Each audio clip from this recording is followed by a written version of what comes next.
Puji Tuhan, shalom.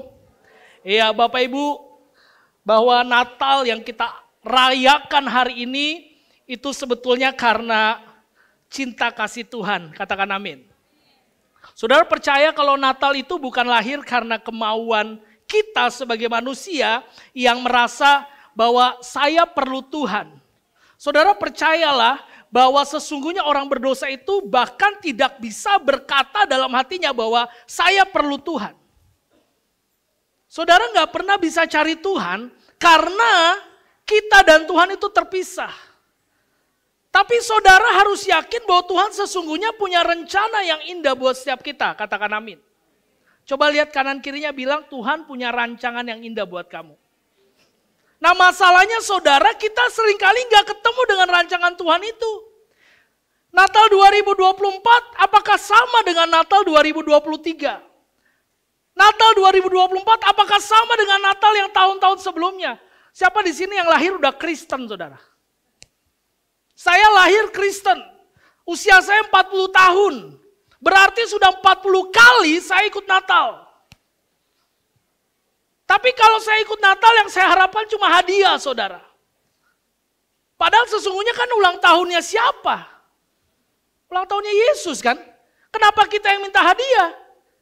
Kenapa ada diskoneksi saudara? Karena kita orang berdosa. Jadi ketika Natal hadir yang kita mau hanya perayaan. Saudara bisa lihat di luar sana. Gegap gempita heboh Natal itu.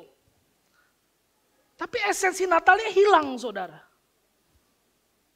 Izinkan saya bawa sebuah ilustrasi hari ini buat saudara. Tolong bisa dibawa masuk yang sudah dipersiapkan. Ya ini langsung datang dari sorga saudara. Taruh di sini aja. Ya, makasih ya. Ini namanya malaikat Gabriel saudara. Saudara saya punya kotak kado saudara. Ada yang mau? Saudara yang mau? Saudara yakin ini ada isinya? Ya, saudara percaya aja saudara karena ini Natal saudara ya.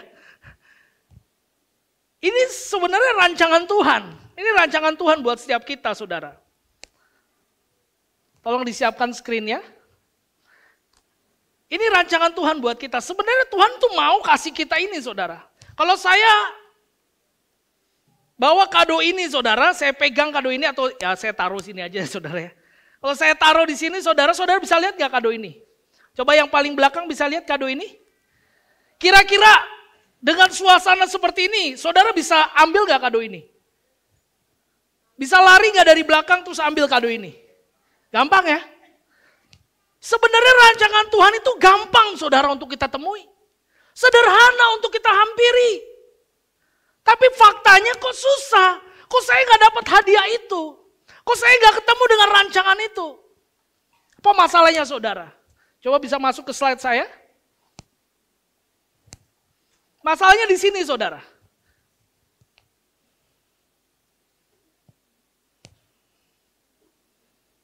Saudara yang bisa melihat kadonya di mana?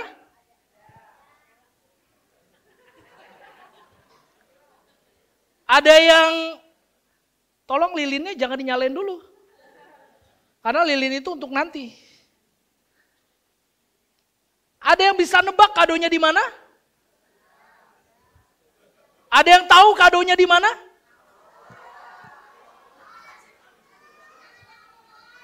Ada yang bisa tebak kadonya ada di mana?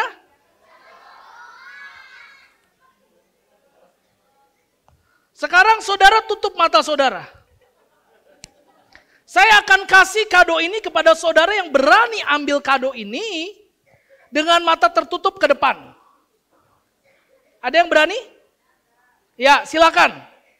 Yang berani pastikan jangan sampai bohong, ibadah Natal bohong keterlaluan saudara.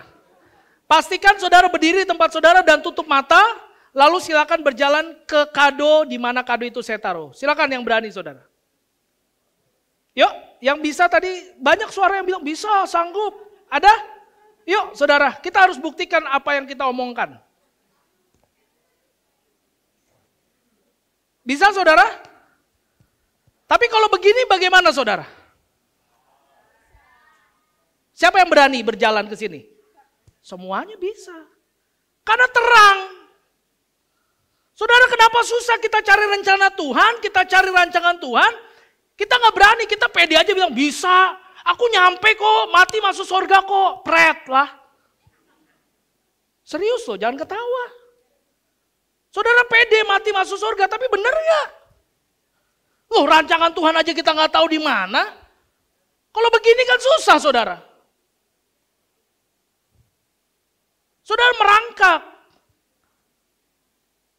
Saudara, inilah faktanya ketika Natal esensinya kita nggak temui.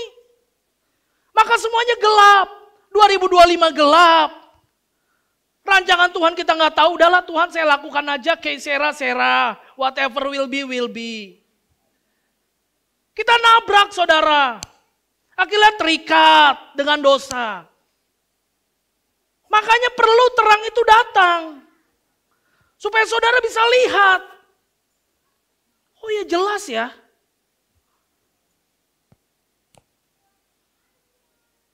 Kekristenan gak pernah menyelamatkan, saudara. Amin. Yang menyelamatkan siapa?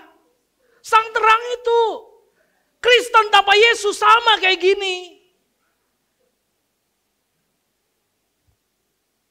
Kristen harus ada Yesusnya. Kita baca, saudara, firman Tuhannya. The light has come. Kita baca sama-sama versi NIV, saudara. Karena panitia kasih judulnya adalah bahasa Inggris, jadi harus pakai bahasa Inggris, saudara ya. Yuk kita baca 1, 2, 3. I have come into the world as a light, so that no one who believes should stay in. Saya pahami perasaan saudara, sulit memahami ayat ini ya. Kita baca Indonesianya, saudara. Yuk 1, 2, 3. Aku telah datang ke dalam dunia sebagai terang, supaya setiap orang yang percaya kepadaku jangan tinggal di dalam kegelapan. Saudara percaya Yesus sebagai terang, amin? Tapi gak cukup ternyata. Kalau saudara masih tinggal di dalam kegelapan. Ayolah, kita gak usah main pura-pura sama Tuhan, saudara. Dulu saya juga orang yang suka pura-pura sama Tuhan. Hari Minggu kudus. Senin sampai Sabtu kudus. Yang ketawa ngerti kan? Di depan malaikat. Pakai dasi kupu-kupu. Hari Senin sampai Sabtu kalau di bawah pakai dasi ulat belatung. Kok saudara kayaknya ngenyek gitu? Iya Pak, Bapak kayaknya lebih mirip pakai ulat belatung gitu. Ayolah saudara, udah 2024 Natal ini mau apa? Apa yang kita bisa maknai kalau kita tidak tinggal di dalam Kristus dan tinggalkan segala kegelapan itu? Maka 2 hal penting pesan Natalnya, sederhana aja saudara. Saya gak mau lama-lama khotbah, karena saya tahu saudara udah lapar. Benar? Siapa yang lapar? Wes. Ada yang jujur, ada yang malu-malu. 2 pesan penting. Bagaimana supaya kita bisa mengalami terang yang sudah datang itu? Yang pertama saudara. Saudara butuh yang namanya percaya. Sama-sama katakan percaya. Percaya bukan sembarang percaya saudara. Dari kata pisteo. Pisteo artinya percaya dan mempercayakan apa? Diri.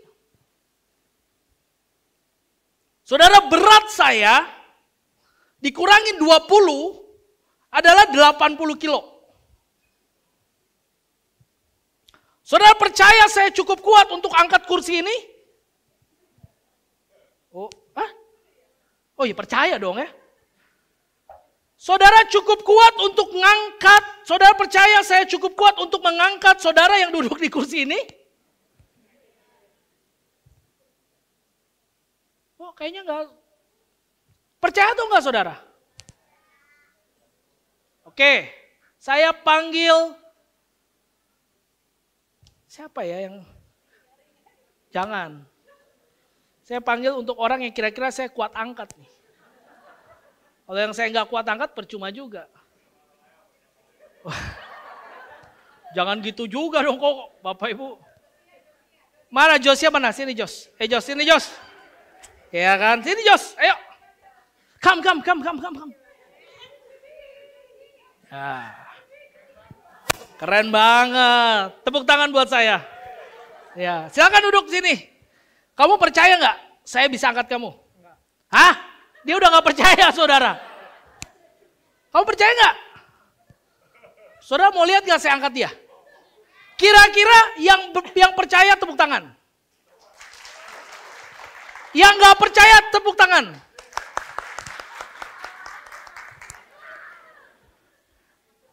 Jos, kamu tahu nggak kalau saya ini kuat? Lihat dari badannya.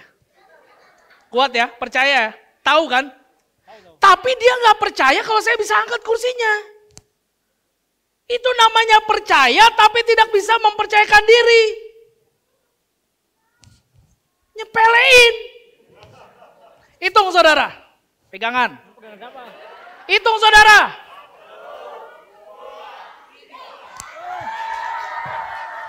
Bisa nggak? Kok kabur sih ini dulu? Sekarang saya tanya, udah percaya belum? Tepuk tangan lagi buat saya.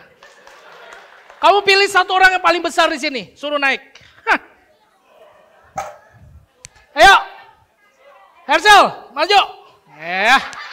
Sini. Apa-apa, boleh sekali-sekali. Natal kan bebas. Tolong bawa kembali bangkunya. Makasih ya. Ya nggak mungkin saudara. Dia lebih berat dari saya. Lebih tinggi, lebih berat. Tapi saudara lihat tadi kan. Orang gampang bilang aku percaya sama Tuhan. Tapi tiap hari kerjaannya apa? Ngeluh. Takut nggak bisa makan. Tiap hari ngeluh kalau ada sakit penyakit. Itu percaya tapi tidak mempercayakan diri. Coba hitung, sepanjang umur kita, berapa banyak kekhawatiran yang masih kita miliki sampai hari ini. Saya 40 kali ikut Natal. Mungkin sebagian hidup saya ketika saya belum bertobat, penuh dengan kekhawatiran gimana nanti masa depan saya. Papa saya bisa sekolahin saya atau enggak, saya bisa makan atau enggak. Dan itu fakta saudara. Kita bisa dengan mudah berkata, aku percaya sama Tuhan. Tapi kekhawatiran itu ada di hidup kita. Saudara gampang lihat orang yang khawatir itu gampang. Coba saudara lihat kanan kiri saudara. Lihat kalau hidungnya kembang kempes, itu dia lagi khawatir. Ada lagi yang lebih khawatir. Kalau kantongnya kembang kempes. Sekarang pertanyaan buat kita. Ketika kita bilang aku percaya sama Tuhan, maukah kita mempercayakan hidup kita sama Tuhan? Gak mudah saudara, saya tahu gak mudah. Bapak bisa ngomong begitu, pendeta bisa ngomong kayak gitu. Pendeta udah ngalami, tapi saya gak ngalami. Masalahnya saudara tidak mau ngalami. Bukan gak bisa ngalami, tidak mau mengalami. Bapak tahu dari mana? Jangan menghakimi saya loh Pak. Saya tahu dari statusmu. Status WhatsApp-nya aja bunyinya kekhawatiran. Instastory-nya di Instagram aja kekhawatiran. Bagaimana saudara punya iman sama Tuhan yang benar? Saudara bukan sombong nih ya. Saya nggak sombong. Saya belagu. Saudara lihat nggak, saya pakai jas baru. Saya nggak sombong, saya udah bilang saya nggak sombong. Tolong jangan hakimi saya. Saudara ini jasnya paket. Kalau saya beli paket dengan harga tertentu, saya dapat bahan dan dapat jas. Lalu ketika yang ngukur bilang, Pak, rasa-rasanya Bapak lebih dari 2 meter nih Pak. Saya percaya. Aneh ya, saya percaya loh. Benar apa 2 meter? Enggak Pak, kayaknya 2,5 meter deh. Atau 3 meter lah Pak ya, kita biar ini. Pada harga 3 meter itu lebih mahal dari harga 2 meter. Dan saya percaya. Oke Pak, 10 hari dari sekarang kita fitting Pak. Saya percaya loh. Saya nggak ketemu sama tukang jahitnya. Saya nggak perlu bilang gini, Pak anterin saya ke tukang jahitnya. Saya mau tungguin bener gak dia bikinin punya saya. Saya enggak, saudara. Setiap hari saya bersukacita. Menanti-nanti, aku punya jas baru, pasti keren. Tiap hari. Istri saya tanya, udah jadi belum? Karena kita bikinnya 2. Udah jadi belum? Tinggal 9 hari, coret kalender 1, 9. Besok 8 hari, coret. 7 hari coret terus. Sampai 1 hari kami datang ke sana dan tutup tokonya. Tutup. Saya WhatsApp gak bisa, ditelepon gak diangkat. Saya bilang ini kayak mantan saya. Oh, enggak saudara, enggak saudara. Ini buat anak-anak mudanya, ngerti ya maksud saya ya. Mantan kan gitu, dicari gak bisa. Ntar udah kita sama yang lain datang. Ya maklum lah namanya anak-anak Sigma. Ya. Yang ngerti aja, yang gak ngerti Umas kayaknya gak ngerti. Lalu apa yang terjadi, apa yang saya lakukan? Saya bilang sama istri saya, kita ditipu kali ini. Enggak, ini ada bonnya kok. Saya masih percaya loh. Besok kami janjian, datang lagi, benar jadi. Saudara tahu jas saya jadinya apa? Jas hujan. Gede banget, celana kegombrongan. Saya bilang gimana nih udah mau dipakai buat Natal. Terus bapaknya bilang ini, tenang Pak, namanya fitting tuh pasti gini. Saya masih percaya loh. Oke, emang Bapak di mana tokonya? Saya mau lihat di mana jahitnya. Di Jakarta Pak, jauh Pak. Udah Bapak nggak usah ke sana. Nanti akan diantar ke toko ini. Saya masih percaya. 1 minggu kemudian, benar-benar saya datang dan saya dapatkan jas kayak gini. Kenapa untuk sebuah jas aja, saya bisa mempercayakan diri saya sama penjahit yang saya nggak kenal? Kenapa untuk urusan keselamatan, saudara nggak bisa mempercayakan diri kepada pribadi yang sungguh-sungguh kita kenal? Saudara tahu nggak sih sebenarnya Tuhan itu udah fit hidup kita loh, fitting hidup kita loh. Tuhan udah pas-pasin nih kamu harusnya begini nih, hidupmu harusnya begini nih. Tapi karena gelap, kita nggak ngerti. Makanya perlu percaya dan mempercayakan diri. Yang kedua, saudara perlu apa? Bertindak. Sudah percaya, bertindak. Saya waktu dibilang, Pak Boas, jasnya sudah jadi. Bapak datang ke toko. Kemarin tokonya tutup, saya datang. Enggak, saya nggak bilang gitu. Kemarin saya datang, jas saya kayak jas hujan. Saya nggak bilang gitu. Dengan hati sukacita, saya datang ke toko itu. Dan saya bilang, Pak, mana jas saya? Keluarlah jas. Akhirnya dipakein. Celana dipakein. Gimana Pak? Cocok? Cocok. Jasnya cocok? Cocok. Tapi mohon maaf Pak, kata tukang jahitnya. Kalau muka kami gak bisa permak. Saya bilang ngeselin juga nih. Iya saya tahu emang harusnya ada yang lebih bagus kalau saya pakai. Apa kalau orang yang pakai? Ini karena muka ya udahlah, nggak apa-apa, terima ya saudara. Saudara terima kan? Ya terima. Karena Tuhan juga terima saudara apa adanya. Masa saudara nggak mau terima saya apa adanya? Bertindak, jangan tinggal dalam kegelapan, keluar. Pak, saya nggak bisa loh Pak, saya nggak bisa terikat. Saya udah tahu Tuhan itu terang, saya mau datang kepada Dia, tapi saya nggak bisa keluar. Saudara jangan lupa bahwa di dalam hidup kita ketika kita sambut sang terang itu ada Roh Kudus. Amin. Dan Roh Kudus itulah yang memberikan kekuatan kepada saudara dan saya untuk pindah dari kegelapan kepada terang. Bukan karena kemampuan kita nggak bisa saudara. Berapapun kali kita coba lepas dari kecanduan kita, lepas dari dosa kita, nggak akan bisa. Kita cuma bisa bilang, Tuhan, aku perlu Engkau. Roh Kudus, bantu aku keluar dari kegelapan. Cuma itu saudara pesannya. Jadi yang pertama apa? Percaya. Percaya mempercayakan diri. Yang kedua apa? Bertindak. Saya tutup saudara, saya tutup. Saudara percaya setelah keluar dari tempat ini saudara akan dapat makan malam?